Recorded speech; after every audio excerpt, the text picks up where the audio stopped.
All right, we are back with episode 3 of our UCLA Dynasty, where we'll be looking to wrap up our first season with the Bruins. Let's jump in. Last episode concluded with us getting absolutely destroyed by number 2 ranked Oregon and an extremely good Penn State squad. While giving up 65 points in back-to-back games will haunt us for a long time, it's important to note that both teams are championship contenders this season. If we were going to dig ourselves out of this 1-4 hole, it was going to take the leadership of seniors like quarterback Ethan Garbers, wide receiver Logan Loya, cornerback Devin Kirkwood, and safety Ramon Henderson to turn the ship around. Our first chance of redemption came the following game against the 3-3 Minnesota Golden Gophers. After this 11-yard touchdown from Darius Taylor, we went into halftime down 17-7. Knowing a loss here could send this season spiraling out of control, the team came to life in the second half, and with 2.5 minutes to go in the game, our sophomore 73 overall kicker, Mateen Bagani, stepped up for one of his first field goal attempts since his nightmare game against Hawaii. I don't know if that's going to go in. Oh, jeez. Oh, no. I completely botched it. Is it going to go in? Oh, my goodness. With all the pressure on his shoulders, the San Diego native stepped up and nailed this huge 37-yard field goal to bring all the momentum back on our side. With our offense getting the ball back with just under a minute left, Garbers calmly drove the ball down the field to set up this last-second TJ Harden touchdown to seal our first victory in almost a month.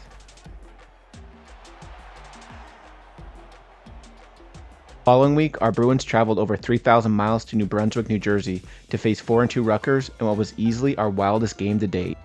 Our defense had no answer for the Scarlet Knights early on, and after the first quarter, we were already down 14-3. In desperate need of someone on this team to rise to the occasion and step up, we got exactly that from one of our senior leaders, wide receiver Logan Loya, who exploded for 169 yards and 3 touchdowns to quite literally save our season.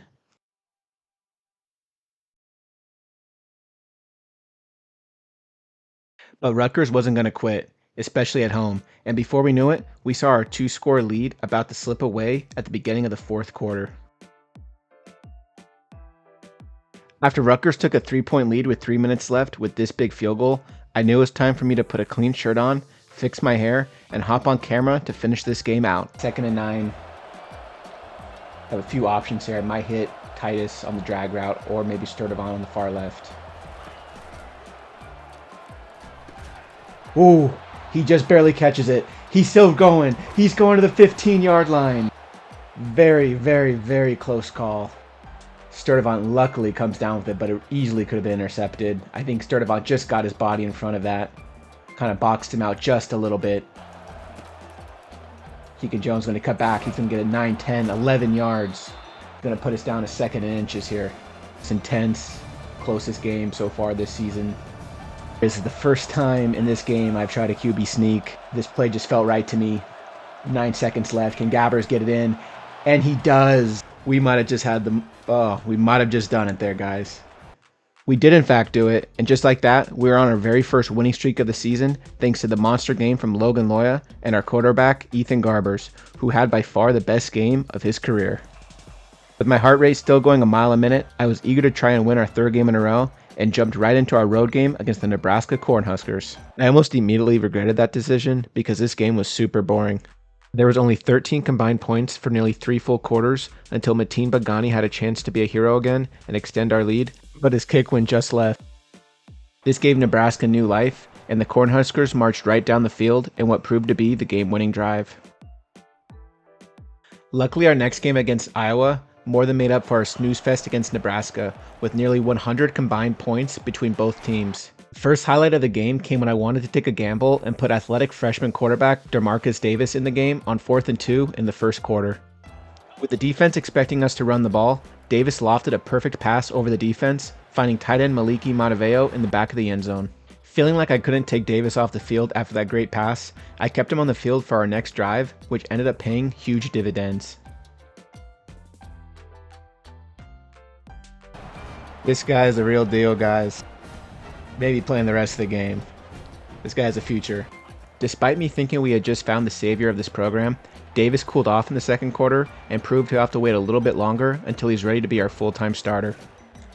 Perhaps angry that we took him off the field for a chunk of the game, Garbers came back on the field and absolutely lit up Iowa's defense. Garber's favorite target this game was our number 1 receiver, J. Michael Sturdivant, who some of you may remember scored this big touchdown for us in Week 1 against Hawaii. Despite being our highest rated receiver on the team, JMS had several quiet games leading up to Iowa, but that quickly changed as the explosive junior put up some truly insane numbers in this one, topping over 330 yards, 8 catches, and 4 touchdowns, making it easily one of the best statistical performances in college football history. Oh, let's go. You'd think after a performance like that, there would be no way we could possibly lose this game, but think again. After Sturdivant's 4th touchdown of the game to make it tied at 42, Iowa took a 3-point lead late in the game, putting the pressure on our offense to step up yet again. Oh, I hesitated. No. In a momentary lapse of concentration that I can only blame on playing this game for too many hours in a row, we fumbled the ball on our last possession, gifting Iowa the win and dropping us to 3-6. With 3 games remaining in our first season, we need to win at least 2 of these final games for us to have any chance at a bowl game. Surprisingly, neither Washington or USC have winning records this year, making me feel a little bit better that we're not the only former Pac-12 teams struggling. Washington has lost its last 4 games, despite a very solid season from Mississippi State transfer Will Rogers, so hopefully we'll be able to capitalize on their misfortunes and grab our 4th win of the season. Let's jump in. In a cold, rainy game in Seattle, our offense picked up right where it left off against Iowa and came out firing. Titus has a corner. Can he score? That's a great juke move. Get to the corner. In what's becoming one of my favorite parts of every game, I had to get freshman DeMarcus Davis in the game on the 2nd and goal, and he didn't disappoint. Drive with a touchdown from Davis. It's a scramble. Not a lot of time, not a lot of space, but he's going to get in anyway. Go deep to Sturdivant, potentially. He might be open. Can he get there? He does, and it's a touchdown. What a ball. Even getting stuffed on this 4th and goal play didn't spell disaster for us, and we were able to pick up our first safety of the season on the very next play. Before we knew it, we were entering halftime with our biggest lead of the season, a whopping 16 points after this touchdown from Kyler Gilmore. He's going to score to put us up, I think, our biggest lead all season. Of course, no game we're winning is ever completely out of reach, and Washington cut our 13-point lead to just 6 with less than 2 minutes to go.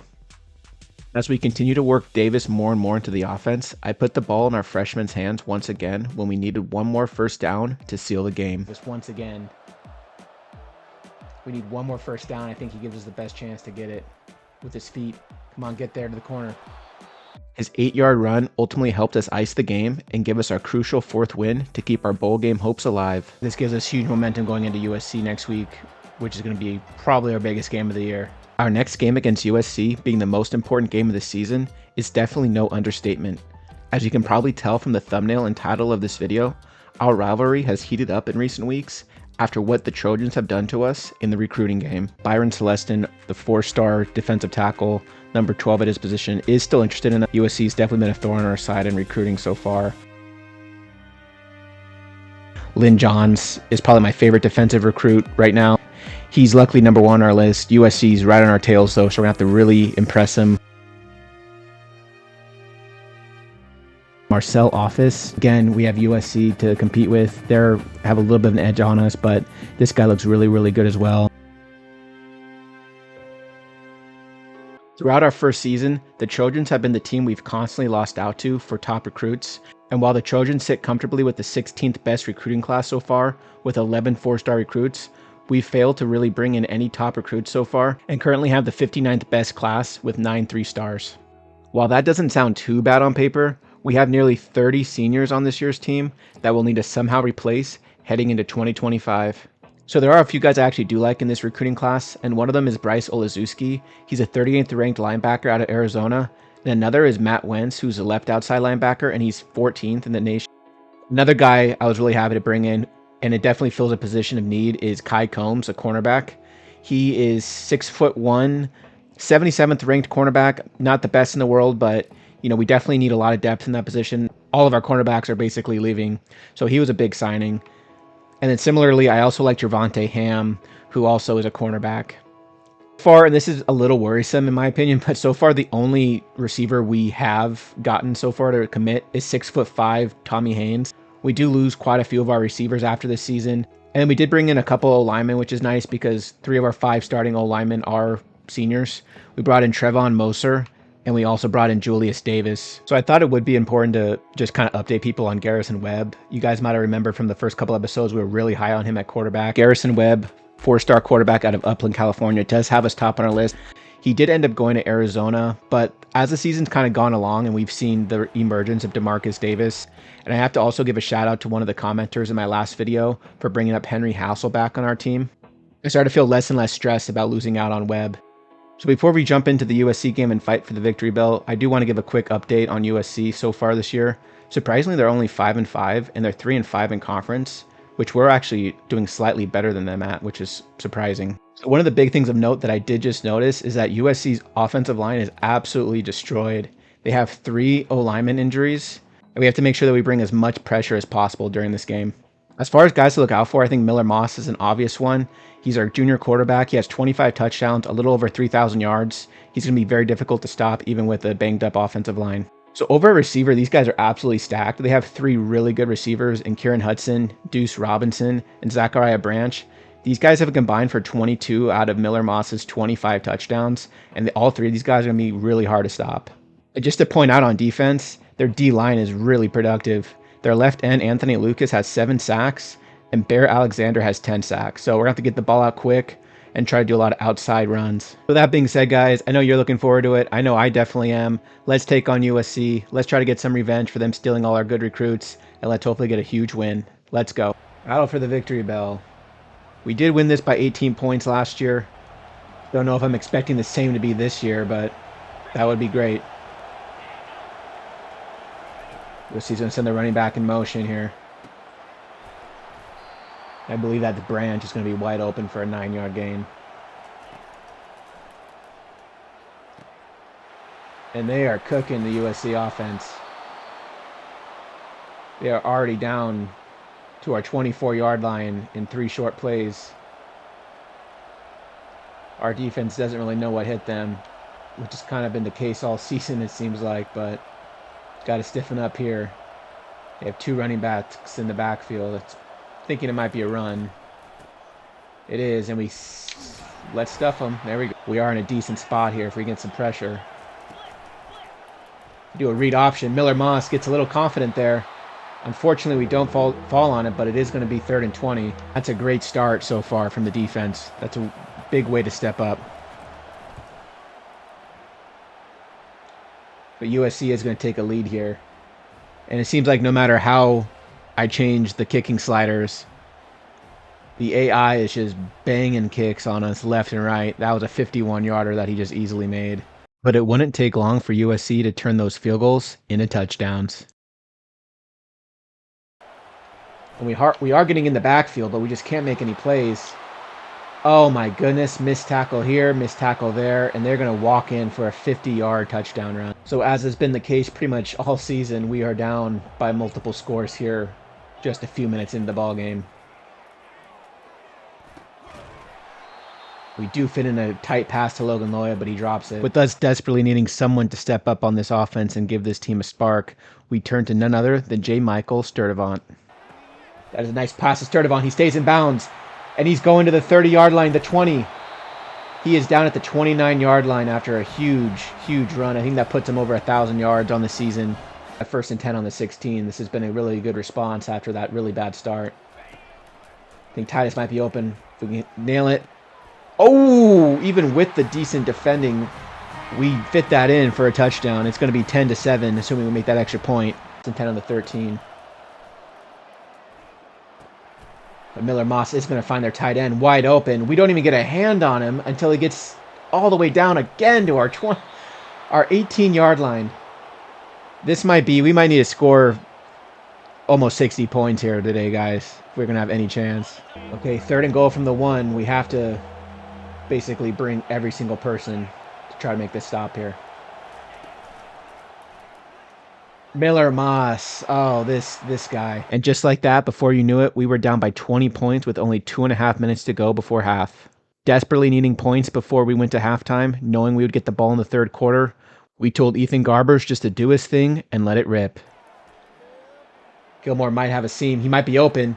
He's going to be open. Can he get to the end zone? And he does. Okay, that is crucial. With a surprising third and short stop by our defense, the ball would once again go in Garber's hands before halftime. Do pick it up. So just like that, it is going to bring up 3rd and 10. That's a great pass from Ethan Garbers to find Maliki Mataveo, our tight end. Once again, we're in a 3rd down position. Can we get the first down again? Maliki's going to be open once again. Can he get the first down? He does. Okay, I hate to do it because Garbers is having a great game so far, but I just can't help myself putting Davis when we're this close to the end zone for at least a play here. We're going to try to scramble. Oh, man, they're all over that, and that's ends up being a stupid decision. That is going to bring up a 3rd and 22 after that sack. Just looking for some positive yards, I think, at this point. Hopefully we can try to get a field goal, if anything. Keegan's open, though. Can he get into the end zone? He is in. Oh, ho. Hold the phones, guys. Hold the phones. The Bruins are roaring back here. While the offense roared, the defense whimpered, and once again, USC was kicking a field goal. But we are going to be down. We are going to be down 9 points now going into the half. I feel like the offense has given a great effort. Unfortunately, the defense has not been able to really keep up and keep us in this game. If you thought the first half was pretty wild, get ready for an absolute bonkers second half. Let's get it. All right, so that is going to bring up 3rd and 5 here. First drive of the second half. Hattis should be open. He is open. He's going to get a nice gain here.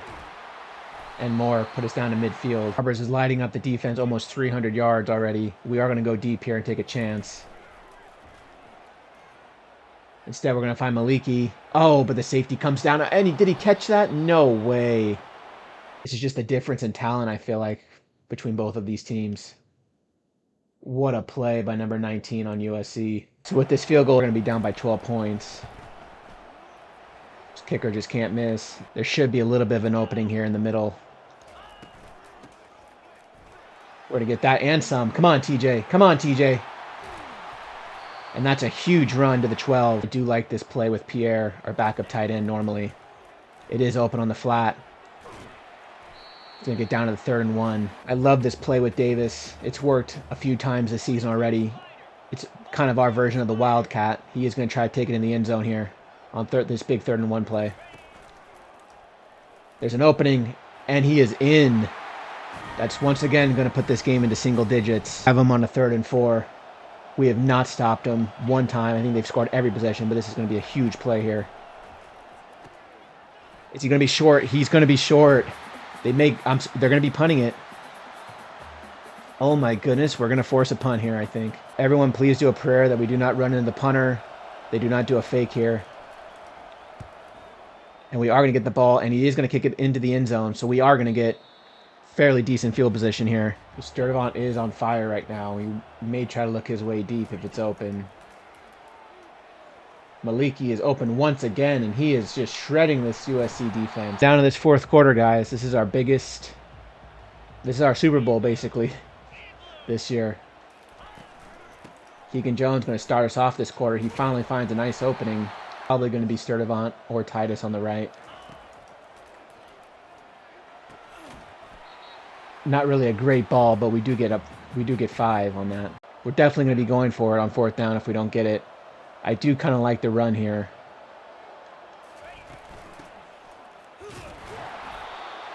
Picks us up 2. Massive play. We ran this a little earlier to the opposite side and it worked. We're going to try and hit Pierre here on the flat. If not, we're going to have to just make a play here. I think we'll send Loya on a drag.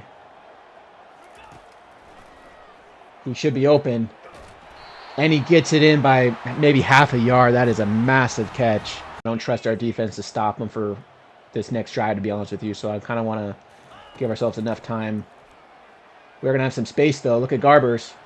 Look at Garbers. Get in there. Garbers laying it on the line.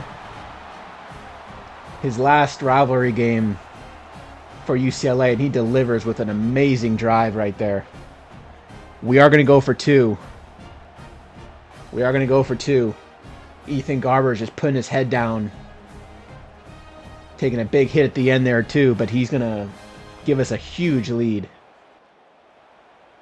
So we are going to go Davis here on this big 2-point conversion. First read, I think it's going to be to try to run it and just have him make a play with his legs. Should be open. That's going to give us a huge 3-point lead. He's deciding to save their timeouts. 2 minutes and 20 seconds left, 2nd and 6. Can we make a play? Oh! Devin Kirkwood. Oh my goodness, I thought he was going to bobble and drop it. Devin Kirkwood.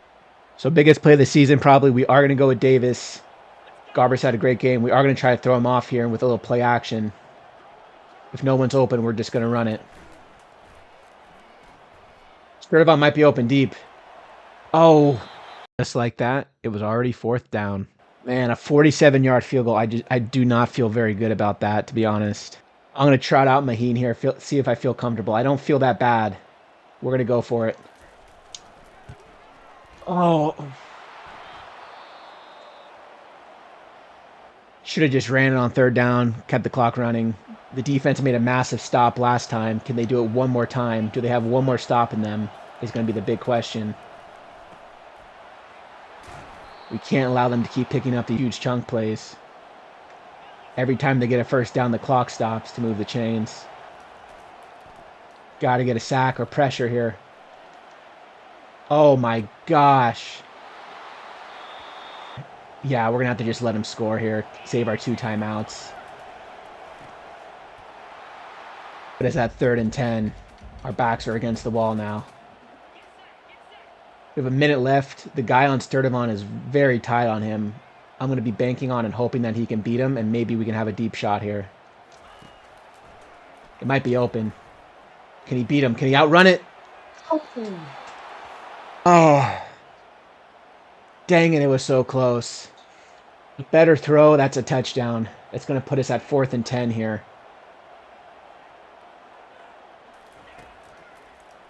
We'll go one more time to Sturdivant. Oh my gosh. Get to the line. Get to the line. Plenty of time. Don't need a rush. We're going to try to scramble out of this with Garbers. Just throw it away. Okay, 3rd and 10 here. 33 seconds left. Oh, when it's in his hands and he drops it, it's going to bring up another 4th down. I'm going to once again, I think, send... You know what? No, I'm not, because he might run into Titus. I'm going to send him on a drag route, I guess, to try to distract him, and then I'm going to try to hit Titus. Have to just time this perfectly. Oh my gosh. Man, the clutch gene. I might be feeling it right now. I haven't had it all year, but we are delivering when we need to. 2 4th downs in one drive. I cannot believe what our offense is doing right now. Oh, yes! Yes! Still time left, and when there's even a second left, I am not going to think that this game's over by any stretch of the imagination. But that does set us up for maybe a big win here. Unfortunately, I knew deep down that this game really was not over. And despite my excitement, I was very, very worried. We're just going to go in a deep zone here. We'll give them a little bit of the field, I suppose.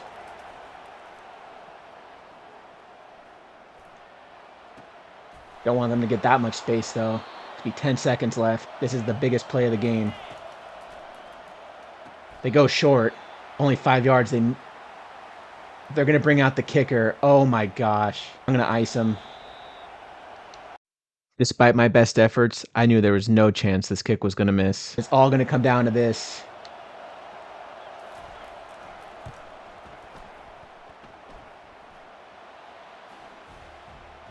There's no way in this world that that should be going in. So we're going to go to overtime, and I'm having flashbacks already from our game against Hawaii. Hawaii gets this, it's game over, and we just have a massive embarrassment right here. Man, I do not like overtimes. USC's won the toss. We're probably going to be getting the ball here first. He does make a big catch. It's going to be 3rd and 6, so it's not going to be easy here. 3rd and 6.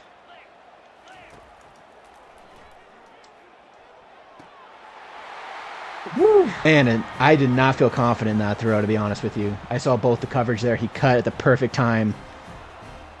Oh, man, this season's been stressful. A little bit of a blitz here. We haven't really done much of that all game, even though we should have been.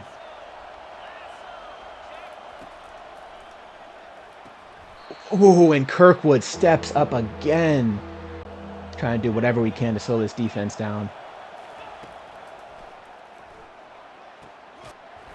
Oh, but he's going to come down with it anyway. Oh, man.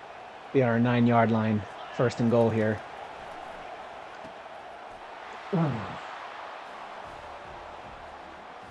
And they get in the end zone. I have to imagine they're probably going to be passing it on 2nd and 10 here. Someone needs to get some pressure here. They're going to bring him out in motion. They're going to sling it. Oh, but Moss overthrows it just barely. He actually has to stop him and hold him to at least a field goal. It's going to be the ultimate question here. Go empty set.